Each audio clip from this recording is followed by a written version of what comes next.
بخاری کی فخر کی جو حدیثیں ہیں 22 ثلاثیات، ان میں 11 ثلاثیات مکی بن ابراہیم سے امام بخاری کو ملی ہیں۔ بہرحال یہ مکی بن ابراہیم امام ابو حنیفہ کے خصوصی تلمیذ ہیں۔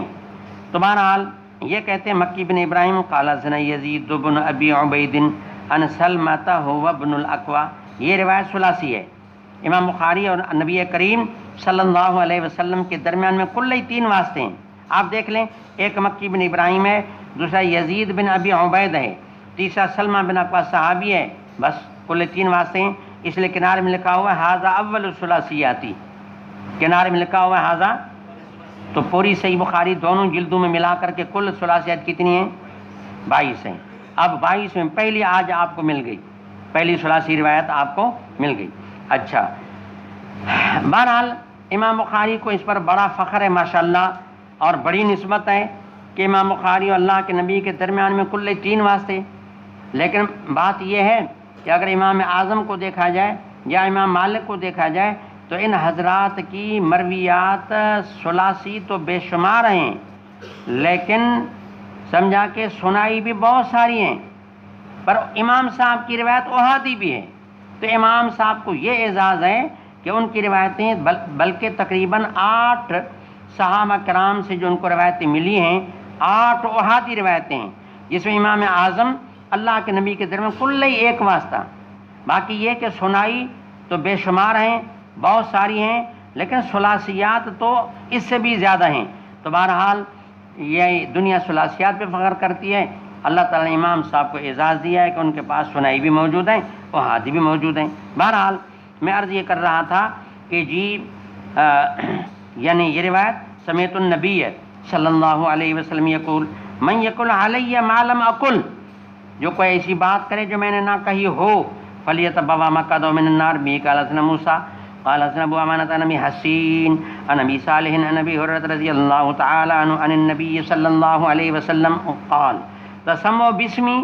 بھلی میرا نام اٹھاؤ، بچوں پہ رکھو، محمد نام رکھو بھلی، لیکن ولا تقتنوا بکنیتی، میرا کنیہ نہ رکھو۔ علماء فرماتے ہیں کہ بعض کہتے ہیں کہ مطلقاً منع ہے، صحیح بات یہ کہ نبی کے زمانے میں منع ہے، کیونکہ اللہ کے نبی ابو القاسم کے اسی یعنی کنیے سے مشہور ہو گئے تھے۔ ایک بندے نے اپنا نام رکھا بیٹے کا قاسم، تو پھر اس کی کنیت ابو القاسم ہو گئی۔ اتفاق سے وہ بھی بیٹھے تھے، اللہ کے نبی بھی موجود تھے، تو ایک بندہ اس نے کہا یا ابو القاسم، تو اللہ کے نبی بھی وہاں متوجہ ہوئے۔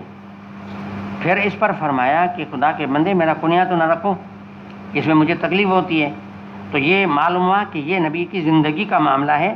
نام بھلی رکھو لیکن کنیہ بہت کیا ہو گیا تھا، مخصوص ہو گیا تھا۔ پھر آگے فرمایا من رآنی فی المنام، جس نے مجھے خواب میں دیکھا، فقط رآنی، بس مجھے ہی دیکھا، کیونکہ اللہ کا قانون ہے فإن الشیطان لا یتمثل فی صورتی،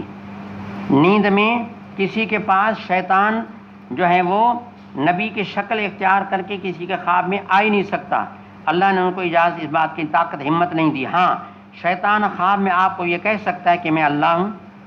اور کوئی صورت بنا کے ہے کہ میں اللہ ہوں، میں آپ کو حکم دیتا ہوں نمازیں ساری معاف ہیں، آج کے بعد آپ نماز نہ پڑھیں، آپ مقام ولایت کا اعلیٰ مقام آپ حاصل کر چکے ہیں، بس آپ کے لیے جنت کی میں آپ کو گارنٹی، اللہ مالک تو میں ہوں نا، بس میں کہہ رہا ہوں نماز نہ پڑھو، حج زکوٰۃ کی ضرورت نہیں ہے۔ شیطان اس طرح خواب میں آ سکتا ہے، بلکہ کئی بزرگوں کے پاس آیا بھی صحیح، لیکن نبی کی صورت شیطان اختیار نہیں کر سکتا۔ معلومہ اس حدیث کے پیش نظر اگر کسی نے خواب میں اللہ کے نبی کی زیارت کی تو پھر یہ ہوتا ہے کہ یعنی وہ خواب سچا ہے اور اس کو زیارت نبی کی ہوئی۔ باقی یہ ہے کہ پھر یعنی بشرطے کہ نیند کے وقت اس کو پورا یقین ہو کہ میں اللہ کے نبی کو دیکھ رہا ہوں۔ پھر اس پر علماء نے فرمایا ضروری نہیں ہے کہ جناب رسول اللہ صلی اللہ علیہ وسلم کا جو حلیہ مبارک اور یا جو جس پر وفات جس عمر میں ہوئی اس وقت داڑھی مبارک کس طرح تھی یا حلیہ مبارک، یہ بعینی اس طرح معنی بعینی دیکھنا ضروری نہیں ہے، حلیہ جو بھی ہو نمونہ جو بھی ہو، لیکن اگر یقین ہے کہ اللہ کے نبی کو میں نے دیکھا تو خواب سچا ہے۔ تمہارا لیے یہ بہت بڑی سعادت ہے، اور یہ سچے خواب کو کہا کہ لم یبق من النبوۃ الا المبشراتی، کہ یہ جو ہے نا سچا خواب جو ہے یہ نبوت کا جز ہے، یا یہ کہا گیا کہ سمجھا کہ سچا جو خواب ہے نبوت کا 46واں حصہ ہے، اس کا جز ہے، لیکن سمجھ لیں کہ جز ہونے سے کل کا پایا جانا لازم نہیں، کہ جہاں جز ہو تو کل بھی پایا جائے، جہاں کل ہوگا وہاں جز کا پایا جانا ضروری ہے۔ لہٰذا اگر کوئی کمالات نبوت کسی میں ہیں، مبشرات نبوت کسی میں آئے، یا اجزاء نبوت کسی میں آئے، کمالات نبوت کسی میں آئے، تو یہ نہیں کہا جائے گا کہ وہاں نبوت بھی آئی، یہ نہیں کہا جائے گا کہ وہ نبی ہے، بلکہ اس کو نبی کمالات سے مناسبت ہے۔ دیکھو پلاؤ میں نمک پڑتا ہے، تو اب یہ ہے کہ پلاؤ میں نمک بھی ہے، دیگر اجزاء بھی ہیں، تو لیکن جہاں نمک ہو وہاں پلاؤ کا ہونا ضروری نہیں۔ اگر نمک کہیں خارج میں پڑا ہوا ہے تو آپ یہ نہیں کہہ سکیں گے کہ یہ پلاؤ ہے، باقی یہ ضرور کریں گے کہ نمک جو ہے یہ بھی پلاؤ کا جز ہے، تو جز ہونا اور ہے اور کل کا سچا آنا اور ہے۔ تو یہ میں اس لیے تھوڑا سا کہا کہ ایک مرتبہ ہمارے علماء دیوبند کے دور میں کسی بندے نے خواب دیکھا کہ میں ریلوے اسٹیشن پہ کھڑا ہوا ہوں، پلیٹ فارم پہ، اور دیکھا کہ لوگوں کا بھی کافی ہجوم ہے۔ یہ بات میرے کان میں پڑی کہ یعنی ابھی جو ریل گاڑی آنے والی ہے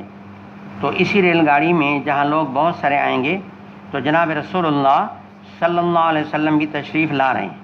تو میں نے کہا لوگ یہاں آئے ہیں اور اس طرح استقبال میں کھڑے ہیں، تھوڑی دیر کے بعد اللہ کے نبی گاڑی پہ آئے گی، اللہ کے نبی آئیں گے، تو چلو میں بھی زیارت کر کے جاؤں۔